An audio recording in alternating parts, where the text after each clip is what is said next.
नमस्कार। यूजीसी के नए नियम को लेकर बवाल मच हुआ है। पहले सोशल मीडिया पर इसके विरोध में hashtag UGC roll back trend होना शुरू हुआ। फिर इसके खिलाफ सुप्रीम कोर्ट पहुंच गए और इसे भेदभाव बढ़ाने वाला नियम बताया। अब बरेली के सिटी मजिस्ट्रेट अलंकार अग्निहोत्री ने यूजीसी के इस बदलाव के विरोध में इस्तीफा दे दिया है। ऐसे में जानते हैं कि आखिर यूजीसी जो नया नियम लेकर आया है वो क्या है और उसे बनाने की जरूरत आखिरकार क्यों पड़ी। यूजीसी ने 13 जनवरी को एक नया नियम लागू किया। इसका नाम promotion of equity in higher education institution regulation 2026। इसको लेकर बवाल मचा हुआ है। सामान्य वर्ग यानी श्रवण समाज इससे खासे खफा है। बरेली के मजिस्ट्रेट अलंकार अग्निहोत्री ने तो यहाँ तक कहा कि इस नए कानून के जरिए यूजीसी ने कॉलेज और यूनिवर्सिटी में पढ़ने वाले सामान्य वर्ग के छात्रों को स्वघोषित अपराधी बना दिया है। यूजीसी का कहना है कि नए नियम की जरूरत एससी, एसटी और अन्य पिछड़ा वर्ग के छात्रों के साथ होने वाली जातिगत भेदभाव को रोकना और उस पर निगरानी रखना है।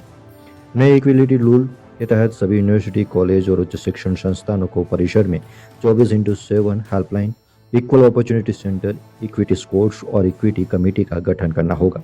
अगर कोई भी संस्थान इन नियमों का पालन नहीं करता है तो यूजीसी उनकी मान्यता रद्द करने या फिर फंड रोकने जैसी सख्त कार्यवाही कर सकता है। यूजीसी के इस नियम को सुप्रीम कोर्ट में चुनौती देते हुए एक जनहित याचिका यानी कि पीआईएल भी दायर की गई है। इस पीआईएल में इस नियम को भेदभावपूर्ण और मनमाना बताया गया है। याचिकाकर्ता ने बताया है कि यूनिवर्सिटी अनुदान आयोग ने 13 जनवरी को जिस नियम को अधिसूचित किया उसका 3C भेदभाव बढ़ाने वाला है। याचिकाकर्ता ने इस नियम को असंवैधानिक घोषित करने की मांग की है। जनहित याचिका में कहा गया कि यूजीसी के इक्विटी रूल्स का सेक्शन 3C अभिव्यक्ति की स्वतंत्रता, समानता और व्यक्तिगत आज़ादी जैसे मौलिक अधिकारों का उल्लंघन करता है। ये नियम यूजीसी अधिनियम 1956 के विरुद्ध है और उच्च शिक्षा में समान अवसर देने के अवसर को खत्म करता है।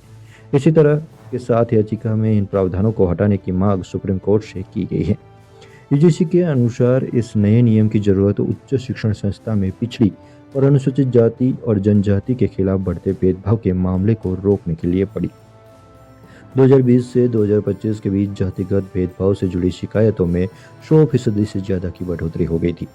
इसके अलावा इस नियम को बनाने के पीछे रोहित वेमुला और पायल तडवी जैसे मामलों में की गई सुप्रीम कोर्ट की टिप्पणियों को भी वजह बताया गया। छात्रों का कहना है कि इसमें झूठी शिकायतों पर कार्यवाही का प्रावधान नहीं है।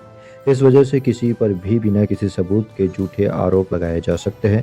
इससे किसी भी छात्र को परेशानी होगी और उनका शिक्षण और करियर प्रभावित होगा। वही इक्विटी कमेटी में सामान्य वर्ग के प्रतिनिधित्व को जरूरी नहीं बताया गया। वही इक्विटी स्क्वाड को भी काफ़ी अधिकार दे दिए गए हैं और भेदभाव परिभाषा स्पष्ट नहीं की गई है। यूनिवर्सिटी अनुदान आयोग का मानना है कि निगरानी व्यवस्था के बिना कैंपस में एक समान और सुरक्षित माहौल नहीं बन पाएगा। वही सामान्य वर्ग के छात्रों का आयोग से बिल्कुल विपरीत दृष्टिकोण है। छात्रों का कहना है कि नया नियम एक तरफा है और इससे भेदभाव को और अधिक बढ़ावा मिलेगा।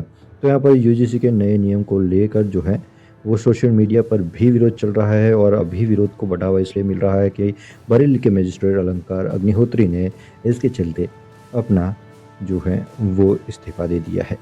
चलिए फिलहाल वीडियो में बस इतना ही। वीडियो को लाइक और शेयर कीजिए, बने रहिए हमारे साथ। हम आपके लिए इसी दमदार खबर पेश करते रहेंगे। तो जल्दी से वीडियो को लाइक और शेयर कीजिए, साथ ही हमें सब्सक्राइब करना मत भूलिए। धन्यवाद।